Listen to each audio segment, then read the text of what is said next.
And I guess in our closing minutes here, we can just kind of talk, just really talk up family medicine here because we've been friends for a long time, and I know that this Yeah. would be a great kind of brainstorming session as far as what we can do, what I can do, because I see a lot of people in social media, really carrying the flag for whatever industry they're in, whether they're in emergency Yeah. medicine or nurses or whatever. But I don't really see a lot of family medicine docs out there doing this, and Right.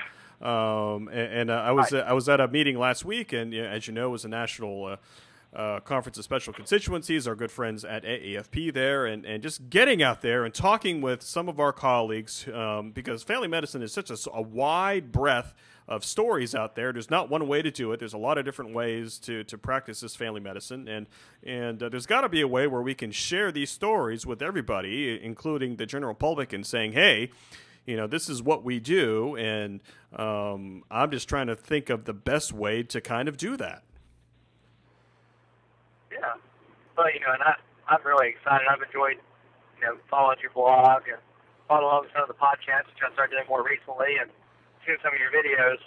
I was going to tell you, I think maybe Dr. A now might have to stand for Dr. Autism after your nice little video clip that I saw on the news up there in Ohio. So that was a great job. And, folks like you have always been a mentor to me. We've had a lot of experiences of mentorship over the years on several of our trips, and you were one of the inspirations for me for doing what I do now and coming into family medicine. Doesn't that make you feel old? I do, and It's fine. probably hanging out with some of those students tonight. You're like, hey man, these people are calling you an attending physician now. You're not a resident anymore. You're not a med student, and you're just like they're calling you Well, I know one of the big docs, and I'm like, oh man, I'm really old now. some of the students that we used to have now are the residents running to Congress. So it's it's a kind of a neat continuum to see. But I do think there's a really big role possibly for the social media and things. I think that, obviously, as you're aware, there are several maybe discussions, things have to be had, obviously, about HIPAA and privacy and those things. But I believe there's more and more students that are reaching out to things like Facebook and Twitter and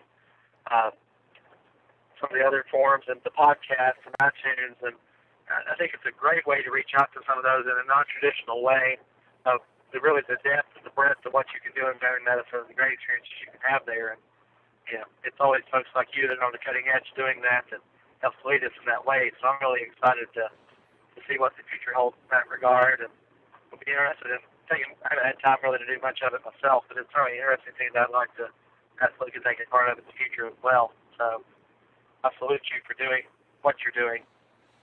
Oh yeah, and our good friend Jerry Tolbert was on the show here, and we talked a bunch about this, and I can't imagine that. You and Gary talk a lot. That's right. That's why I love this, because it's just like we went through an hour and a half, and we even hardly scratched the surface. So that's what's good about this. That's right. So yeah, I think, and I'll definitely be following up with you after the show here, as far as how we can get the word out here more about what we do and how cool it is, and because everyone else is doing it, I think we should do it too and get the word out there, to the public and to everybody, and saying, hey, we're cool. Don't forget about us. I mean, it was funny, and I know that you. I know you would appreciate this, Danny. Is that there's that resolution. There's that resolution every year that comes through whatever meeting you're at, as far as that family medicine TV show, as far as That's right. portraying. Portraying family medicine in an ER type standpoint or whatever, and that came through again, and I know you would appreciate that, but it's kind of interesting. That's right. That coming through again. I think we need somebody to write the Dr. Anonymous pilot show here so that we can get you on the big screen. I think it's a great thought, but it'd be so difficult to really show what we do in that realm and to do it in a way that's not stylized. Every time somebody asks me that question, and I always have patients or students always ask, so what medical show is the most like what it's like in real life? Is it ER, or is it Grey's Anatomy or private practice? And the answer actually usually is that it's Scrubs, at least in residency education. But you know, everybody misses the days of Marcus Welby, but I think that would be a difficult sell to really show what we do in a TV format. I'm very interested in certainly knowing, having students or residents see what it's like for folks like you and I in private practice outside of the academic health centers, because I'm sure that I haven't asked you this, but I probably would bet that you probably feel also that, you know, the rewards of things that come from private practice and the things that we can see and do in a community are so much greater than what you often appreciate in an academic center where you're surrounded by so many specialists. And when I'm in a town where I don't have a lot of specialists at my disposal and I have to really do the depth and breadth of family medicine, that really is a quite rewarding part of my job. Yeah, yeah, and I think what really was really appealing with those type of shows is, you know, it's a little bit of the action, but it's and of course a little bit of the relationship, sex, whatever. But when it really comes down to it, those shows, it really comes down to the storyline and what the stories are. And I think family medicine has a lot of stories to tell. And I think with social media now is that you don't need a television studio. You don't need Hollywood. You don't need New York to do this. You can get just some guy with a video camera and YouTube, and you can tell a story. You can tell a story with a podcast. You can tell a story with a blog.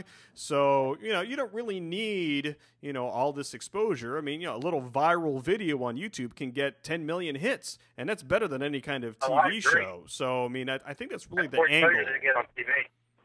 Right, yeah. Right.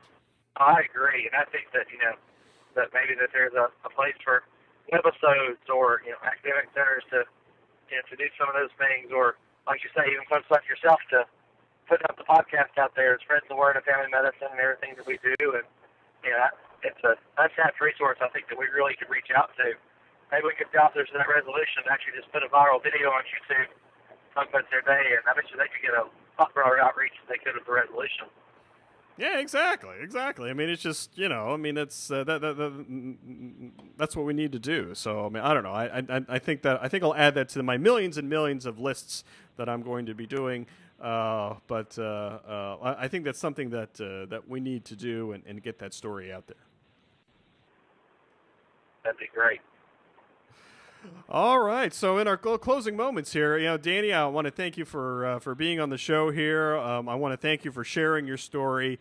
It is a fascinating story, and I'm hoping to bring more family docs on the show here to share whatever story they would like. Your story of international medicine and what your experience was very fascinating.